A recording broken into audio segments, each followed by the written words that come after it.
The main character of the film is Angel, a paramedic. The film begins with Angel at the scene of an accident. He rescues the injured, but at the same time, he steals some of their belongings. When he returns home, his wife Vane tells him she's going out. It becomes clear that he constantly suspects her and keeps an eye on her. Then he opens his closet and places the newly stolen items beside the old ones.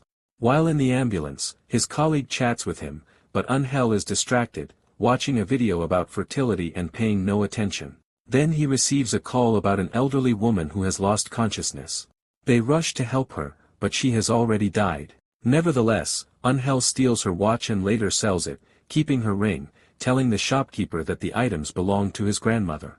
At home, Vane's phone rings. Angel tells her to answer it, as his suspicion persists. She then tells him that he should see a doctor to find out why they can't have children, since she is sure that she's fine. He promises her that he'll go soon. Their neighbor's dog keeps barking all night, disturbing Angel's sleep. The next day, Angel visits a fertility clinic, where the doctor surprises him by saying his sperm count is very low, with no motility, and that he and his wife will need artificial insemination, though the success rate is high. When he returns home, he talks to Vane and suggests they take a trip, but she refuses, saying she has studies and exams. While she's inside, she receives a text message. Angel opens her phone and finds a message from one of her classmates. Later, while working, Angel transports an unconscious accident victim. During the ambulance ride, he suddenly suffers from convulsions. The driver tries to pull over, but crashes into another car, causing a horrific accident that leaves the ambulance overturned. After the crash, Vane comforts her husband. We learn that the accident has left him paralyzed from the waist down, confined to a wheelchair. Vane brings him his medicine and the remote control, and during a phone call, he overhears that her classmate has been helping her by taking notes for her. This angers Angel, as he suspects there's more between them. The next morning, he watches a video tutorial about a spy app that allows him to monitor any phone. During his physiotherapy session with Dr. Sandra, he later receives a visit from his former driver colleague, the one who was with him during the accident, now with only minor facial injuries. The man tries to comfort Angel, but Angel accuses him of being responsible for the crash, saying it was his duty to bring the ambulance safely to the hospital. He humiliates him with harsh words and throws him out. One day, as Vane is about to go out, Angel asks her to buy him some ice cream. When she leaves, he takes her phone and installs the spy app on it. When she returns and gives him the ice cream, he opens his laptop and starts tracking her location in real time. That night, the dog keeps barking again. The next morning, Angel complains to the neighbor, who tells him the dog only barks because it's left alone. Angel continues attending his therapy sessions and tells Vane that Dr. Sandra says he's improving and might walk again someday. But Vane shows no enthusiasm, and he feels she's no longer happy. She later tells him she got an internship at a veterinary clinic. He asks, "How will you find time for that?" She replies that she'll quit her current job and work half-days in customer service. This angers him, and how will we eat then? She says she doesn't know. They argue, and he feels humiliated by her, thinking she despises him for being disabled. He then begins monitoring all her customer calls. One night, he wakes up in severe leg pain and reaches for his painkillers, but finds the box empty. He calls Vane for help, but she doesn't answer because her phone is off. He looks for her and finds her in the kitchen, then takes the pillbox and hides it under the bed. When Vane returns, he angrily asks why she didn't answer while he was in pain and why she left him without medicine. She says the pills are in the kitchen, but he insists he couldn't find them, and indeed, when she checks, they're gone. So she goes out to the pharmacy to buy more.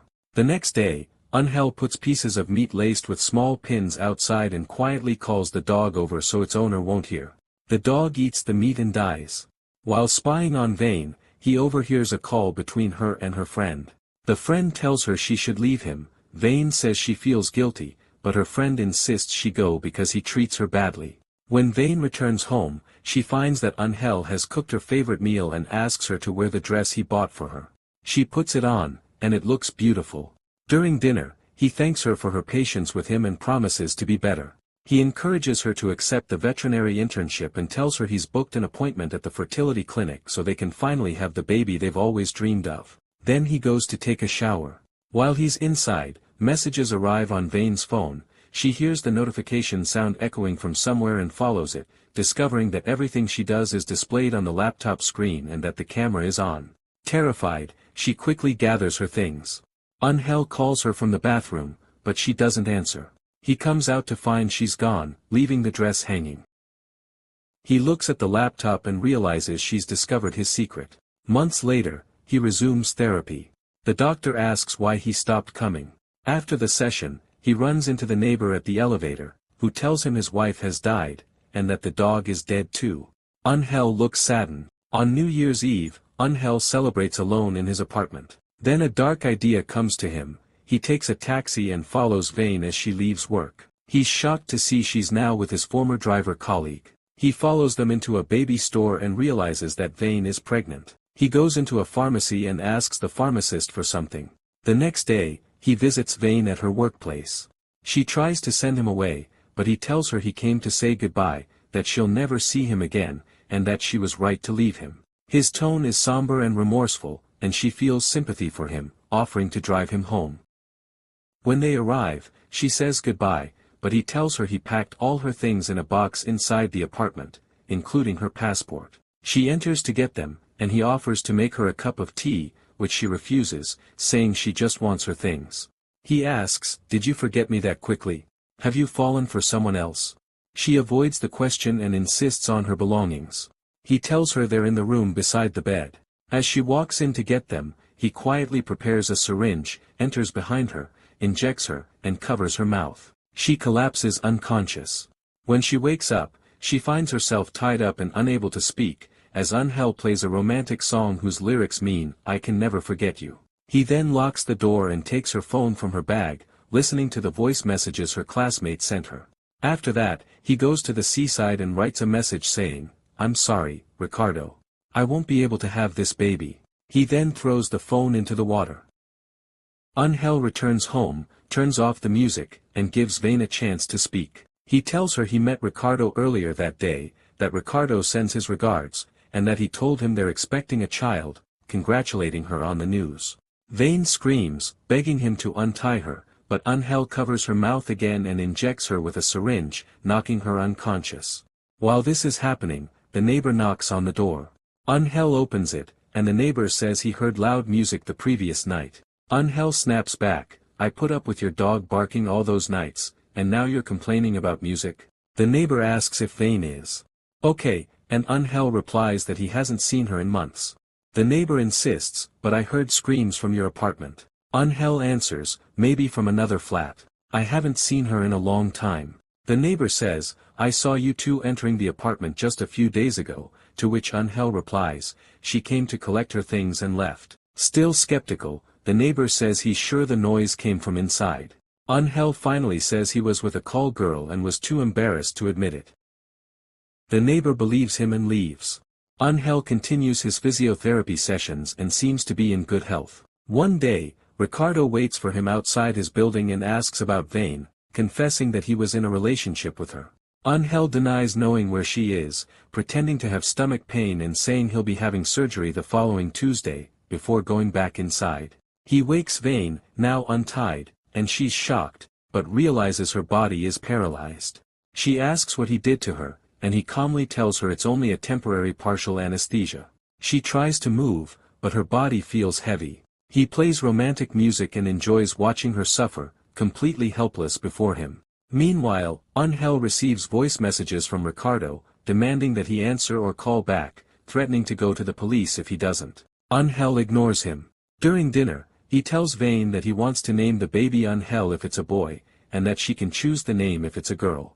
Taking advantage of the moment, Vane hits him over the head with a glass, then gets off the bed, screaming and trying to open the door. He catches up with her and injects her again, knocking her unconscious, then drags her back inside.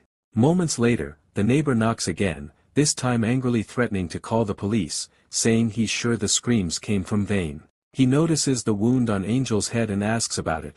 Angel replies, "Come in and see for yourself." The neighbor enters and sees Vane lying on the floor. He tells her he's calling the police, at which point Angel stabs him in the stomach. Vane watches in horror, paralyzed and unable to move.